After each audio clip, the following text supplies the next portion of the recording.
नादिन सेवण में वफ़क़े वफ़क़े सां चौमासी जी बरसात जो सिलसिलो जारी है। सेवण शहर में 79 मिलीमीटर बारिश रिकॉर्ड कई वही है। अधिक तफ़सील आहे असां टेलीफोन लाइन ते मौजूद है मेहरान टीवी जो रिपोर्टर के बुर्दी। जी के छा तफ़सील आहिनि? जी चौमासी बरसात जो सॼी सिंध जी सेवण में भी बरसात जो सिलसिलो जारी है। वक़्ते वक़्ते बरसात हली रही है। रात 1 बजे खां सुबह जो 7 बजे बरसात तेज़ थी है, जंहिंमें बरसात जो अंदाज़ो रिकॉर्ड किया है 79 मिलीलीटर बारिश रिकॉर्ड किया है।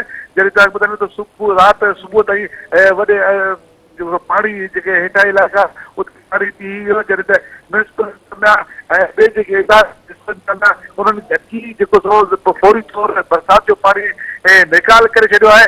म्यूनिसिपल चेयरमैन शहजाद हैदर शाह साहब जी ॻाल्हि ॿोलती आहे त उन चयो त रात लाइट बंद हुई, उनजे बावजूद असां लिफ्ट भी शुरू लगाए बरसात फौरी तौर निकाल करे छॾियो।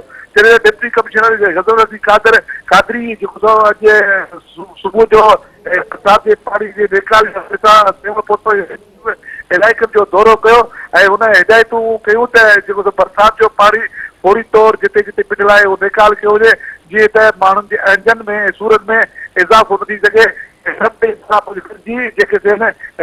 बरसात जो पानी आहे उहो निकाल करे छॾी। तव्हां ॿुधाईंदो त हींअर बि सेवण में तेज़दार बरसात जो सिलसिलो थियणु शुरू थी वियो आहे। वक़्ते वक़्ते सां बरसात पइजी रहे थी। के तव्हांजी महिरबानी।